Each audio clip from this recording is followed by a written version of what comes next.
Gracias, señor presidente. Antes pedirle, me permita insertar, porque voy a intentar acotar mis ideas al tiempo y en honor al tiempo que lleva la sesión.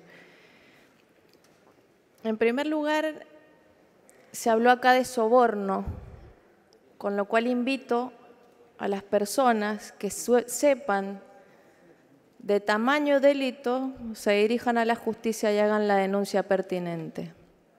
Porque la corrupción en este gobierno no existe. Es algo del pasado y es algo que combatimos. Y no voy a permitir que se acuse de esa forma, por lo menos al gobernador de mi provincia. En segundo lugar, no pensaba hablar de la reforma previsional, pensaba realizar inserciones, pero la verdad es que habiendo escuchado tanta película, sería bueno hacer un poquito de memoria. Y cuando digo hacer memoria, quiero decir porque yo no sé qué tipo de sistema de reparto es sustentable y previsible cuando se maneja a tiro de decreto. Decir que 14 decretos fueron los necesarios para actualizar haberes jubilatorios, no sé qué tipo de previsibilidad le dan al sistema. Le dan discrecionalidad, que es distinto, pero no le dan sustentabilidad.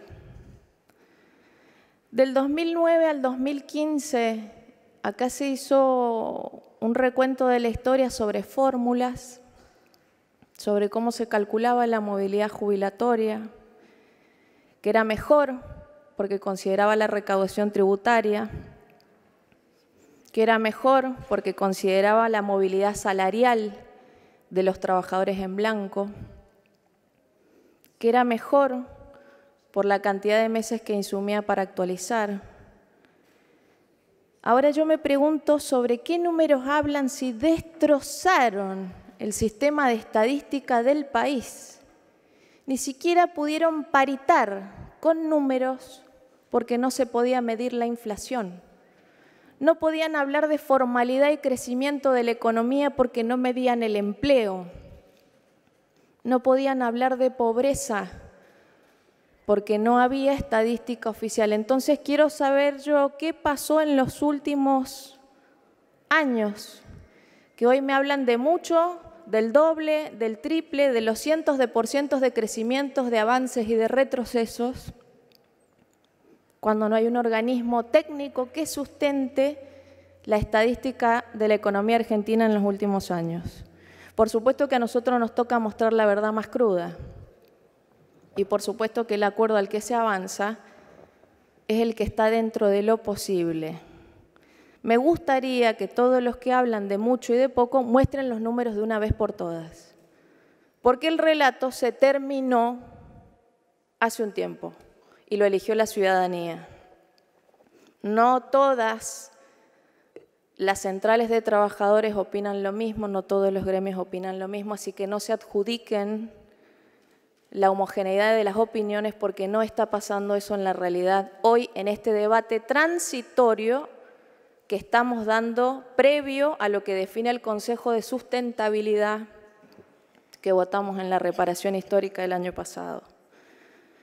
Dicho esto, espero que los medios tomen lo que estamos haciendo nosotros, que es mostrar la realidad, y estamos trabajando por el sector vulnerable que hoy toca, que son los abuelos. Y ahí me permito agregar, presidente, como le decía, mi discurso sobre el proyecto que propone el Ejecutivo y que surge de un consenso amplio y, es más, salió de este recinto el cambio de la fórmula para calcular la movilidad social, para discutir la edad y para discutir los beneficiarios. Dicho esto y pasado al consenso fiscal, que parece que se le ha restado valor a la palabra consenso, porque hacía mucho que no se la ejercitaba justamente. Imagine lo importante de la discusión que ha planteado el presidente, que estamos discutiendo algo que en algún momento costó una guerra civil. Estamos discutiendo lo mismo que enfrentó a Buenos Aires y a la Confederación, porque en ese momento también se discutía cuestiones de orden fiscal. Ya lo publicó en su momento, si me permite, la Gaceta de Buenos Aires en el año 19, y quiero decirlo textual.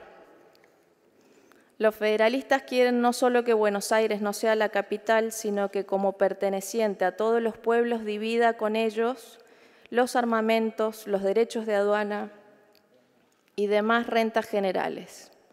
En una palabra, que se establezca la igualdad física entre Buenos Aires y las demás provincias. Dicho esto, quiero decir que la tensión entre los unitarios y los federales duró décadas. Ya en una historia más presente, hay que mencionar la transferencia de servicios que ha habido de la nación a la provincia sin la correspondiente transferencia de recursos. Quiero decir que en el año 34, por si no tienen memoria, se sancionó la Ley Argentina de Impuesto a los Réditos. ¿Y por qué traigo a colación esta ley?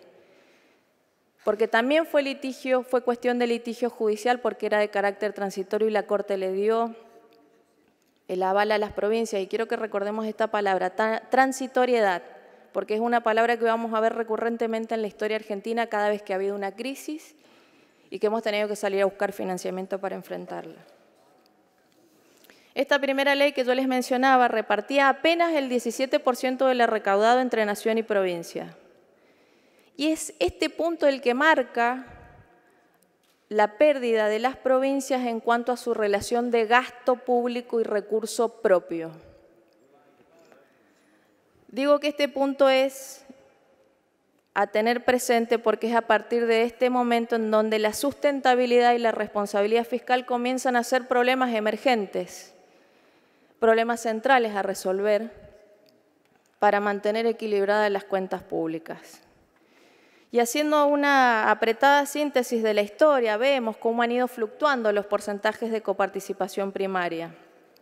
Y acá quiero mencionar los dos extremos. El más grande para la nación en esta ley del 34 que le otorgaba el 82% del impuesto recaudado y a contracara la mejor situación para las provincias con la ley de Alfonsín, en donde alcanzábamos el 54%. Dada este rápido recordatorio de la historia, y pensando en un sistema de coparticipación complejo, con reparto injusto, con compensaciones que generaron más problemas, y digo esto por los subsidios que ha recibido el área metropolitana, sumado a una maraña de demandas judiciales entre nación, entre las provincias, es el resultado justamente de la palabra que mencioné anterior, la transitoriedad de la solución a los problemas, agravado por una legislación pétrea que justamente va a requerir de un complejo sistema de acuerdos para poder resolver este problema. Dicho todo esto, es que quiero poner en valor lo que anunció el presidente Macri el 30 de octubre, cuando convocó a todos los gobernadores, responsables máximos de las provincias, legitimados por voto popular, a pensar en soluciones duraderas. Creo que hay voluntad política para poder empezar a transitar el camino de cumplimentar con el requisito constitucional de tener una ley de coparticipación equitativa, solidaria, con transferencias automáticas y funcional. Para ir concluyendo, no es menor el consenso que arribó este Poder Ejecutivo con los gobernadores, no con todos, lamentablemente, con 23, de asumir la discusión de una coparticipación federal de manera política y no judicial.